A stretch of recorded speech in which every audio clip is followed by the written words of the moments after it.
Hello friend, आपके सामने लेकर आ रहे हैं बेसिक मैथमेटिक्स। ठीक है, अभी तक जो हमने किया है सेक्शन 1 स्टैंडर्ड, जिसके 3 पेपर आप सभी देख रहे हैं, और अभी जो हम कर रहे हैं बेसिक मैथ्स का सेक्शन ए, जो 2022 का पेपर का फॉर्मेट है, उसके अकॉर्डिंग हम देख रहे हैं।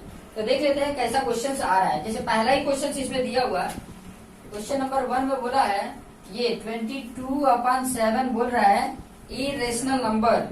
देखो, इरेशनल नंबर कभी भी p/q के फॉर्म में नहीं होता है। ठीक है, भले ये पाई की वैल्यू है, pi is a irrational number, but 22/7 is not irrational number. इसको हम क्या बोलेंगे? रेशनल नंबर ही बोलेंगे, क्योंकि कोई भी रेशनल नंबर p/q के फॉर्म में नहीं होता है, रेशनल नंबर ही होता है। तो इसको क्या बोलेंगे? Rational number. इसको क्या बोलेंगे? Irrational number. तो ये याद रहना चाहिए कि इसको इरेशनल नंबर बोला जाता है। हालांकि इसी की वैल्यू ये है, ठीक है, बट इसको इरेशनल बोल रहे हैं, इसको रेशनल बोल रहे हैं। ओके, तो यहाँ पे इरेशनल बोल रहा है, तो ये क्या होगा? फॉल्स होगा। ठीक है, क्वेश्चन नंबर 2 की तरफ बढ़ते हैं। क्वेश्चन नंबर 2 बोल रहा है the sum of zeros of the quadratic polynomial is greater than product of its zero. ये पॉलिनोमियल दिया हुआ है x² + 5x + 4, ये पॉलिनोमियल दिया है। इसमें बोला है कि सम ऑफ जीरोज। पहले तो इसको a क्या होगा? इसका कोफिशिएंट 1, b क्या होगा? इसका कोफिशिएंट 5, और जो कांस्टेंट होता है वो c होता है। सम ऑफ जीरोज इसी को बोलते हैं। कितना आएगा? -b/a होता है, तो -5/1, इसकी वैल्यू आ गया। प्रोडक्ट ऑफ जीरोज c/a होता है, 4/1। ठीक है, तो ये निगेटिव है, ये पॉजिटिव है। यहाँ पे बोला कि sum of zeros greater than, question में बोला है कि जो सम ऑफ जीरोज है, ये जीरोज का सम जो है वो कह रहा है कि ग्रेटर है प्रोडक्ट ऑफ जीरो। तो ये रॉन्ग है, इससे ये बड़ा नहीं है। निगेटिव वाली वैल्यू तो छोटी ही होती है, तो ये भी क्या है? फॉल्स है। क्या होगा? फॉल्स है। कंडीशन को समझोगे तो कोई प्रॉब्लम नहीं होगी। The first term of the AP 7, 13, 19, 25 is 4। देखो, एपी 7 है, 7 से स्टार्ट है। जो पहला होता है वही फर्स्ट टर्म होता है। यहाँ बोल रहा है 4 है, यहाँ पहला 7 है। इस तरीके का एपी दिया हुआ है। क्या दिया है? 7, 13, 19, 25, और कह रहा है इसका ए 4 है। यहाँ हमें सीधा दिख रहा है ए क्या है? 7। यहाँ दिया है ए 4, तो ये क्या होगा? फॉल्स होगा। ये भी क्या हो जाएगा? फॉल्स हो जाएगा। क्वेश्चन नंबर 4 देख लेते हैं। क्वेश्चन नंबर 4 बोला है कि sin² θ + cos² θ = 1। ये तो आइडेंटिटी है, इसमें कुछ भी आपको करना नहीं है, होता ही है। ये भी होता है, ये भी होता है, ये याद रहना चाहिए, और ये भी होता है। ये आइडेंटिटी है, इसके बेस पे कितने सारे प्रूफ करने के लिए भी आ सकते हैं। तो ये आइडेंटिटी आपको याद रहनी चाहिए। तो ये वाला सही है, इसलिए ये क्या है? ट्रू है। क्वेश्चन नंबर 5 देख लेते हैं। क्वेश्चन नंबर 5 यहाँ पे बोल रहा है कि मीडियन = 3 mod - 2 मीन। ऐसे बोल रहा है, मीडियन = 3 mod - 2 मीन। क्या है? ये गलत है, क्योंकि मोड = फॉर्मूला है 3 मीडियन - 2 मीन। ये फॉर्मूला, ये हमारा करेक्ट है, ये वाला रॉन्ग है। तो ये फॉर्मूला हमारा क्या हो जाएगा? रॉन्ग है, मतलब ये फॉल्स है। Question number 6। क्वेश्चन नंबर 6 क्या है? tan 47 ऐसे दिया है, tan 47, और नीचे दिया है cot 43 = 1। आप इसको कन्वर्ट कर सकते हो। क्या लिख सकते हो? tan को tan ही लिखिए, 47 को मैं 90 - 43 लिख सकता हूँ। 90 - 43 करोगे 47 ही आएगा, tan का tan ही है, और नीचे जो है वही लिखो। tan 90 - θ क्या हो जाता है? cot θ हो जाता है, और नीचे cot θ है ही है, सेम होके क्या हो जाएगा? 1, और ये 1 है ही है। ये भी क्या है? ट्रू है। ठीक है, तो इस तरीके से ये सारे कुछ रफ में आपको करना है आंसर, तो इस तरीके से लिखना है। ठीक है, बाकी आप अगर नोट्स बना रहे हो तो ये हर क्वेश्चन के सामने इसका सोल्यूशन भी लिखो। ठीक है, यह सब कुछ खुद से करो, खुद से जितना करके रखोगे तो जो नहीं आता है वो यहाँ पर सीख सकते हैं। ओके, नेक्स्ट पॉइंट पे आ जाते हैं। Question number 7। क्वेश्चन नंबर 7 क्या बोल रहा है? The greatest 4 digit integer divisible by 97 बोल रहा है। 97 से डिविजिबल हो, और greatest 4 digit number. Greatest 4 digit कौन सा होता है? 9, 9, 9 और 9। ये 4 डिजिट ग्रेटेस्ट नंबर होता है। अब ये इससे डिवाइड करो। क्या करना पड़ेगा? डिवाइड करेंगे 97 से। देखो कितने बार में जाता है। पहले फर्स्ट बार में देखोगे कितना आएगा 97, आया कितना 2, अब 29 हुआ। एक बार में जाएगा नहीं, एक बार में जाएगा नहीं, तो यहाँ 0 रखो और ये 9 को भी उतारो। 9 3 जा 27 होता है 9 3 जा 27 तक जाएगा। चेक कर लेते हैं 3 बार में। 3 7 जा 21, 2 आया। 3 9 जा 27 और 2 29। कितना बच रहा है 8 बच रहा है। ये 8 एक्स्ट्रा है जो 97 से डिविजिबल हो जा रहा है, तो इसमें 8 माइनस कर देंगे। 999 में से 8 माइनस कर देंगे, कितना आ जाएगा 9991। इतना अगर होता तो क्या हो जाता, डिविजिबल हो जाता। ये रिमाइंडर जब पूछे, जब भी रिमाइंडर आया वो इसमें से माइनस कर देना, वो आंसर जो होगा। ये 4 डिजिट ग्रेटेस्ट नंबर है जो 97 से क्या है, डिविजिबल है। तो आंसर क्या आ जाएगा, यहाँ पे दिया होगा ऑप्शन में 99991। कौन सा ऑप्शन है? अच्छा ANS ऐसे लगा लेना, सब में ऐसे लगा लेना भाई। इसका आंसर ये है, इसका आंसर ये। क्वेश्चन नंबर 8 देख लेते हैं क्या है इसका आंसर। दिया ये x/2 इक्वल टू, ये क्वेश्चन हम लोग कर लिए भी हैं शायद। तो कह रहा है कि x minus y equal to क्या होगा। यहां से देखो एक बार इसके इक्वल कर लो, x/2 इक्वल टू 2, और एक बार ये इसके इक्वल कर लो 6/y इक्वल टू 2। यहाँ पे x2 इधर जाएगा तो क्या हो जाएगा 4, और ये y इधर गया 2 इधर आया, मतलब 6/2 इक्वल टू वाई।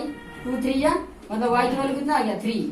तो यहाँ पे क्या पूछा है x माइनस वाई, तो 4 माइनस 3 कितना होगा 1। यहाँ पे 1 ऑप्शन दिया है, A है 1। ओके, नेक्स्ट क्वेश्चन नंबर 9 क्या बोल रहा है। क्वेश्चन नंबर 9 बोल रहा है द ग्राफ ऑफ इक्वेशन। ये ग्राफ ऑफ इक्वेशन दिया है 3x + 5y = 15।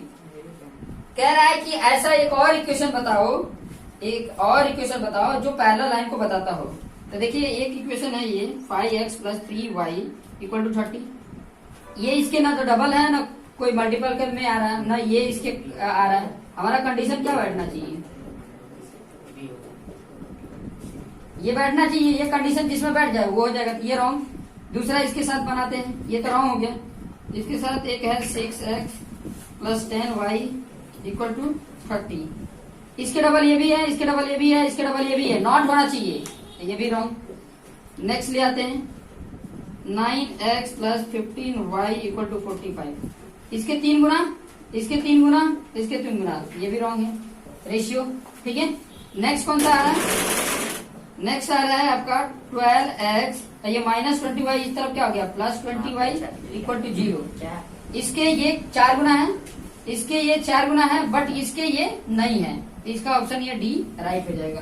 यहाँ पे डी ऑप्शन लिखोगे और क्या लिखोगे 12x = -20y, जो आपको टेक्स्ट बुक में ऑप्शन दिया वही।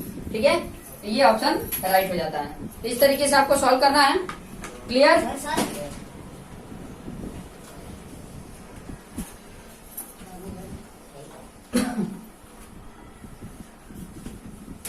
चलिए नेक्स्ट क्वेश्चन की तरफ चलते हैं। 11 नंबर का क्वेश्चन पूछ रहा है क्या। क्वेश्चन नंबर 11 का सोल्यूशन क्या होगा। The distance of the point P(x, y) from the origin is. देखो कोई भी पॉइंट होता है उसको अगर ओरिजिन से उसका डिस्टेंस बोले तो ये PO की वैल्यू कितनी हो जाएगी x² + y² √x² + 10।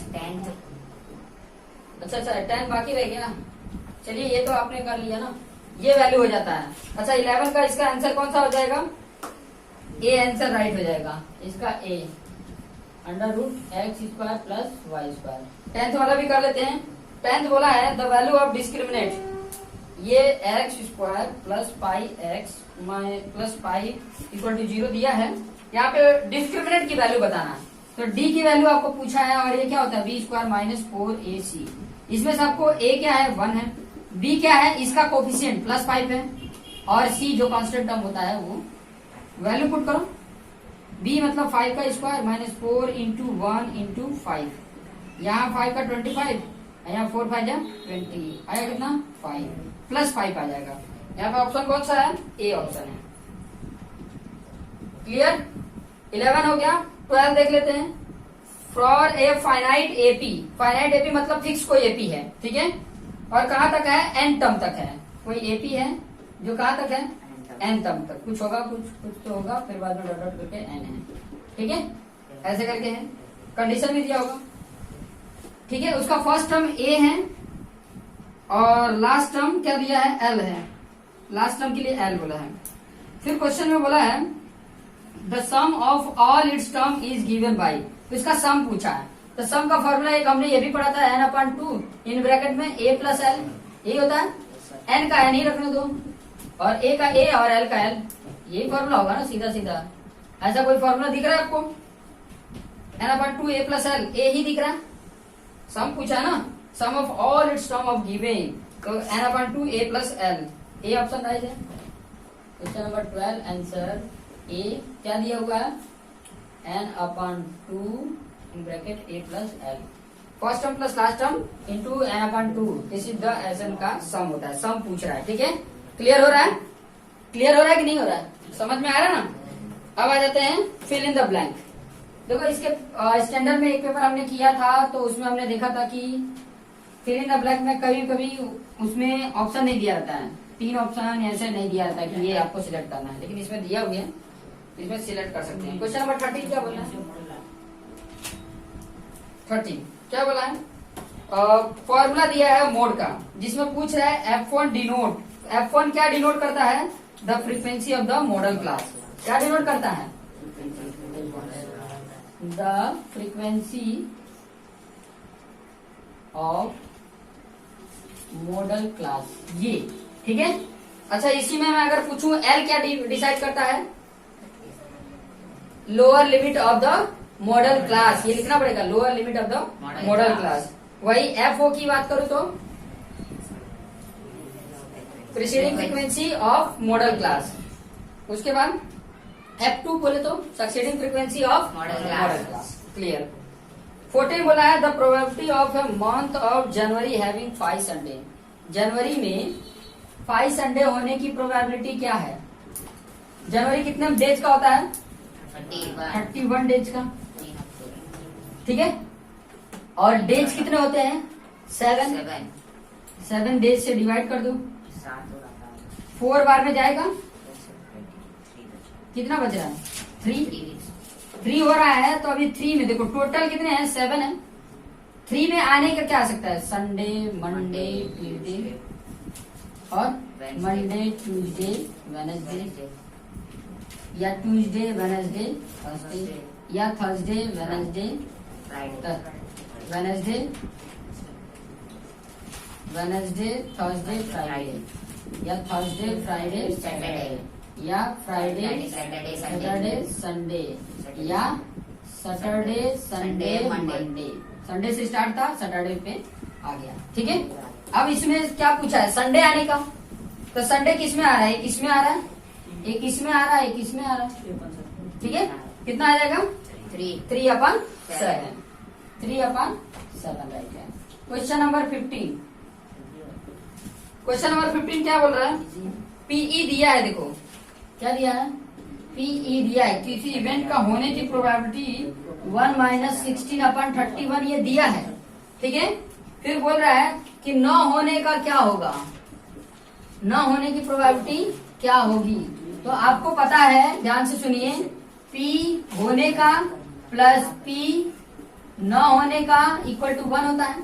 ठीक है, होने का दिया है तो इसकी जगह पर रख देते हैं 1 - 16/31 प्लस पी नॉट इवेंट, ये 1 से 1 कैंसल, ये जो माइनस था उधर जाके क्या हो जाएगा? 16/31 न होने का। ठीक है, ओके। मोबाइल बंद रखो यार, कंसंट्रेशन आपका हटेगा। ठीक है, किसी इंपॉर्टेंट का फोन आ गया तो फिर उसके बाद से तुम लोग का ध्यान भटक जाएगा। चलिए 16 the probability of a leap year having 53 Sunday, ये सब हमने किया भी था। लीप ईयर में कितना हो जाएगा? 366, उसमें से 52 अगर संडे निकाल देते हैं तो बचता है कितना है? 366, 2 बचता है, 2 बचेगा। तो 2 में 2 आने की प्रोबेबिलिटी होगी, 2 में 2 आया, 3 में 3 आता है। ठीक है, तो 2 बचा है, तो 2 संडे और एक्स्ट्रा हो जाएगा, तो 2/7। ये क्वेश्चन हमने कई बार कराया भी है, जितना करोगे उतना हैबिट बनेगा। क्लियर? जितना करोगे उतना habit. For the cubic polynomial, देखो कोई क्यूबिक पॉलिनोमियल दिया है, क्या दिया है? X cube minus 10x² plus 31x minus 30। Okay okay, keep quiet. ठीक है, यहाँ पर ध्यान दीजिए। इस तरीके का अगर पॉलिनोमियल दिया है, क्यूबिक पॉलिनोमियल है, कैसे पहचानेंगे क्यूबिक पॉलिनोमियल है? जिसकी डिग्री 3 होती है। डिग्री 3 कैसे पता चलता है? वेरिएबल टर्म जो होता है उस पे मैक्सिमम पावर 3 होगा। ठीक है, ये सारे कंडीशन है। वेरिएबल क्या है? एक्स है, जिसकी वैल्यू नहीं पता होती है वो एक्स। ठीक है, अब यहाँ पे बात कर रहा है कि the sum of product of zeros taken to a time. ठीक है, एक टाइम पे sum of zeros and product of zeros. Sum of product of zeros क्या होता है? Sum of product of zeros. देखो क्यूबिक के लिए 3 कंडीशन थे।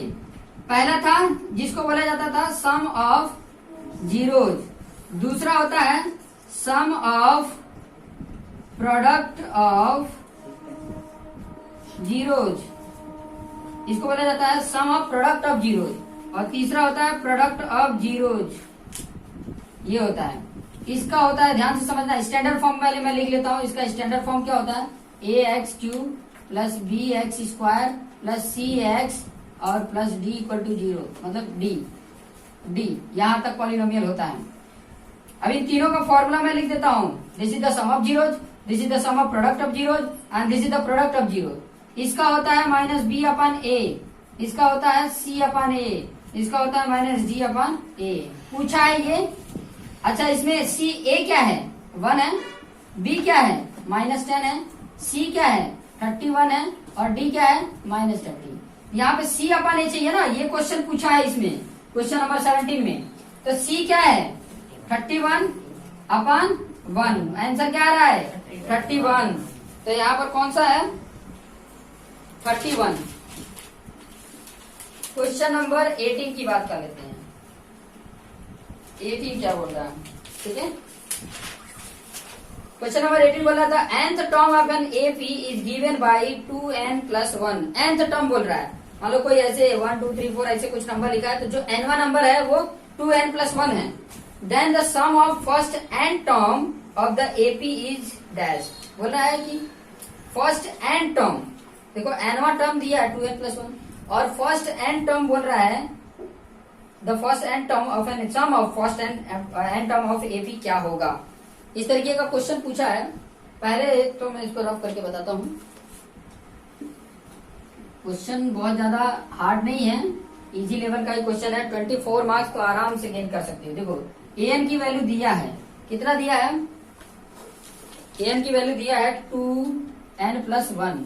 अगर मुझे a की वैल्यू चाहिए, a1 का, a1 ही a होता है, a चाहिए तो 2 में 1 रखूंगा। n की वैल्यू 1 रखा है ना, 1 रखा +1 क्या हो जाएगा? 2 1 जा 2 +1 क्या आ गया? 3। a की वैल्यू 3 आ गया। ठीक है, अभी आपके पास फॉर्मूला है, देखिए Sn का फॉर्मूला क्या होता है? n/2 a + an, यही है n/2। a की वैल्यू कितनी है? 3, और n की वैल्यू कितनी है? 2n+1 है? यहाँ n/2, यहाँ पे 3 + 1 4 और प्लस 2n, दोनों को 2 से इधर डिवाइड कर दोगे तो n की वैल्यू क्या आ जाएगा? यहाँ 2 आ गया, यहाँ n आ गया। देखिए n+2, n+2 इसका आंसर हो जाएगा। n+2 is the right answer. Sum का फॉर्मूला है, कंडीशन याद रखोगे, ये टेक्निक यूज करोगे, आपके आंसर फटाफट आ जाएंगे। क्लियर? नेक्स्ट करें। नेक्स्ट 90 नंबर अब 1 मार्क्स के आ गए। ओके, इधर कर लेते हैं क्वेश्चन नंबर 19, उसका आंसर। ओके, क्या बोल रहा है? The radius of 2 circle, 2 circle है जिसके रेडियस, एक का r1 8 सेंटीमीटर है, r2 10 सेंटीमीटर है, while the distance between their center is 15 centimetre. उन दोनों के सेंटर के बीच का डिस्टेंस देखो कितना है? 15 है।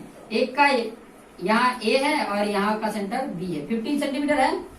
एक का 8, 15 है ना, तो एक मान लो ये 10 वाला इधर है, तो 10 कितना आएगा? यहाँ तक आएगा। इसका एक सर्कल हो गया। अब यहाँ से कितना जाएगा? देखो इसमें पार्ट अगर करना चाहते हो तो कर सकते हो, 15 पार्ट कर सकते थे, लेकिन 10 आधा से ज्यादा ही होगा। इसमें 8 क्या होगा? 8 आगे यहाँ पे जाएगा, तो ऐसे सर्कल बनाएगा। तो कह रहा है कि कितने जगह पे इंटरसेक्ट करेगा, ये दोनों सर्कल कितने जगह पे इंटरसेक्ट कर रहा है? 2 पॉइंट पे। ठीक है, 2, सिर्फ 2 लिख दोगे राइट है। ओके, कितने पॉइंट पे? 2 पॉइंट लिख सकते हो, 2 पॉइंट। ध्यान रखना कि दोनों का एडिशन, ध्यान रखना ये R1 प्लस R2 का जो एडिशन है, अगर उतना ही इनके सेंटर टू सेंटर के बीच का डिस्टेंस होगा, कहने का मतलब है centre to centre distance equal to R1 plus R2, ऐसा अगर आ रहा हो क्वेश्चन में तो 1 पॉइंट पे इंटरसेक्ट करेगा, सिंगल 1 पॉइंट पे। अगर ये सेंटर टू सेंटर डिस्टेंस, ध्यान से समझना, ये क्या है, ज्यादा है R1 प्लस R2 से, तो एक भी प्लेस पे इंटरसेक्ट नहीं करेगा। समझ में आया ना? ऑब्वियसली ये ज्यादा लेंथ है तो ये इधर का ये उधर बन जाएगा, बीच में स्पेस रहे, कटेगा ही नहीं, सर्कल कटेगा ही नहीं। तो ये भी ध्यान रखना, ये कंडीशंस है जो मैं आपको बताना चाहता था। क्लियर? क्वेश्चंस इसके जगह पर ये चेंज करके पूछ सकता है, तो ये चीजें ध्यान में रखना। ओके, अगर क्वेश्चंस आ गए तो बच के नहीं जाना चाहिए। 20 नंबर बोला है, the area of 3 faces of cuboid. देखिए क्यूबॉइड कैसा होता है, इस तरीके का होता है, मैं बना देता हूं तो ज्यादा आपको समझ में आएगा।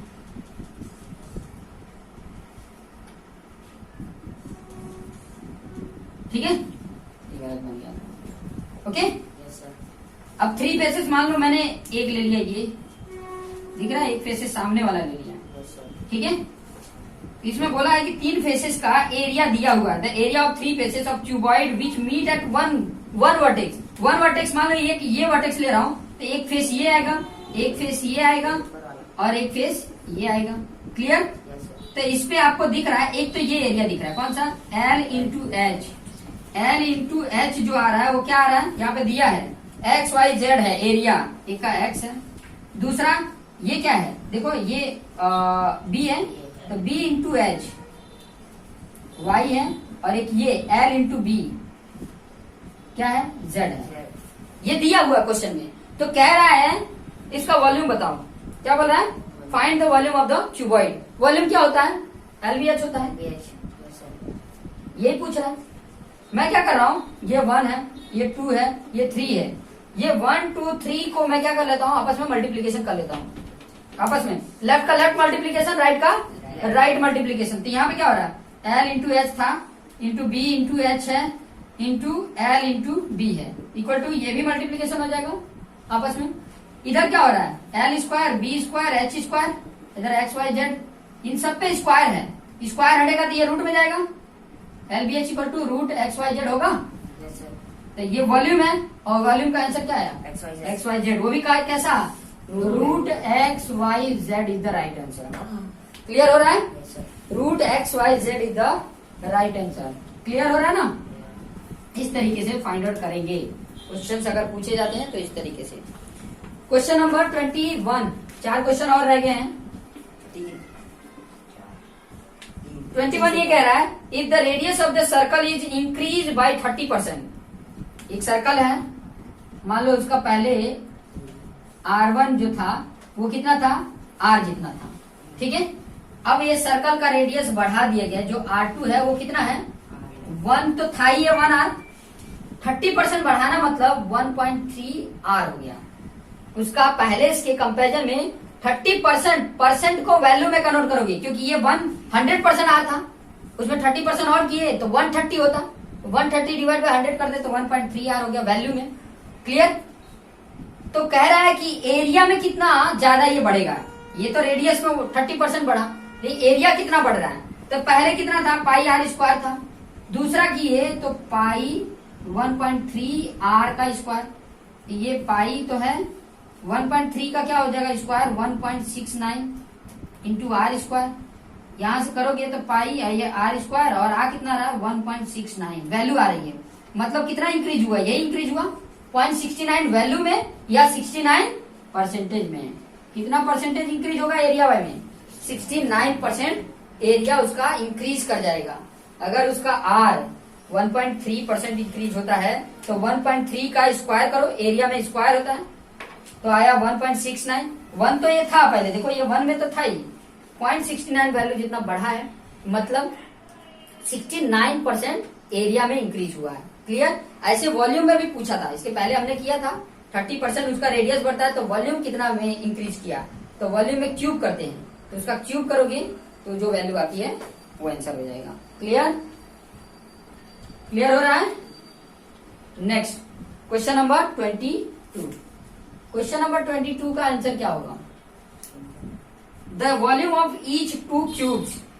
एक देखो, एक का एक क्यूब है, अगर मैं क्यूब बनाऊं, ये क्यूब है, ठीक है, ये क्यूब है, और इसका वॉल्यूम जो है ना, इसका वॉल्यूम क्या होता है, दिया है 8 सेंटीमीटर क्यूब। वॉल्यूम क्या होता है? एल क्यूब, 8 है, एल क्यूब मतलब यहाँ पे देखोगे तो 2 × 2 आता है, 2 पे क्यूब होता है, इसका वही दिया है ना, हाँ वॉल्यूम दिया है, तो यहाँ पे एल की वैल्यू कितना आ गया, 2 का क्यूब मतलब 2 आ गया, लेंथ कितना आ गया, 2 आ गया।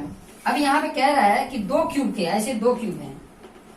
Find the total surface area of cuboid obtain by the joining these cube. ये पहला ही क्वेश्चन एक्सरसाइज है। एक और क्यूब मैंने क्या कर दिया, ऐड कर दिया है, इस तरीके से, इस तरीके से एक और ऐड कर दिया, तो सिर्फ लेंथ क्या हो जाता है 4, ये तो 2 ही रहने वाला है, ये विड्थ भी 2 ही रहने वाला है, एल क्या हो गया 4।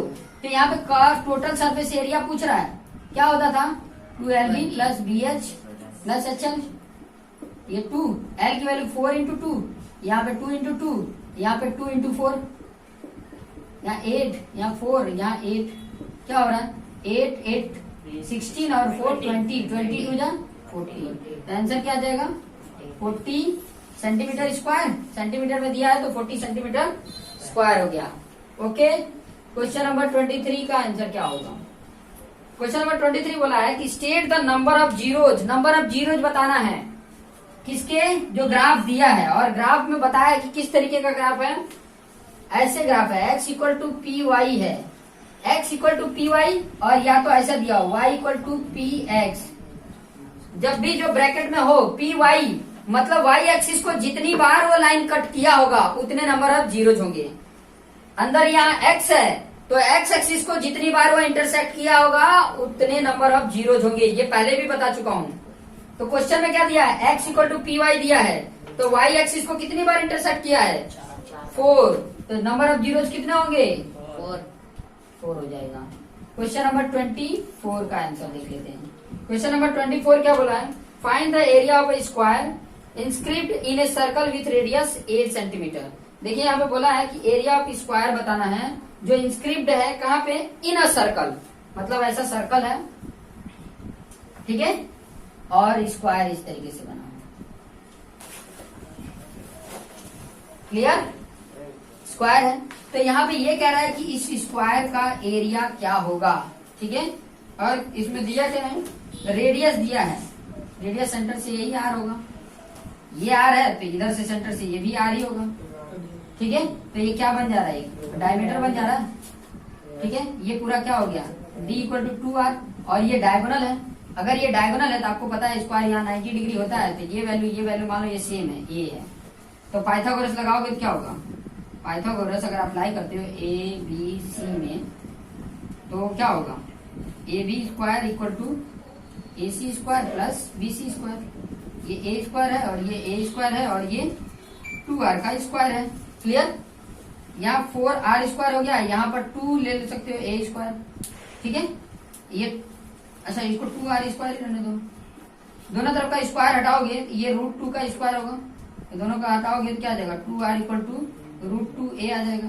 a क्या हो जाएगा, इधर जाएगा तो ये √2 आ गया, और ऊपर जाएगा तो √2r हो जाएगा। a की वैल्यू कितनी आ रही है, √2r आ रहा है, ये भी कितना आ रहा है √2r आ रहा है, ठीक है। आपको क्या चाहिए, इसका एरिया चाहिए, एरिया क्या होता है a² होता है, a² अगर देखोगे तो यहीं पे आप फाइंड आउट कर सकते थे, यहीं पर a² = ये जो √2 था वहीं पर कर सकते थे। वैसे बाकी ये भी तो टेक्निक है, ये √2 × r × √2 × r क्या हो जाएगा, √2 × √2 2 और r × r², this is the right answer. क्या लिखोगे 2r², ये आंसर हो जाएगा।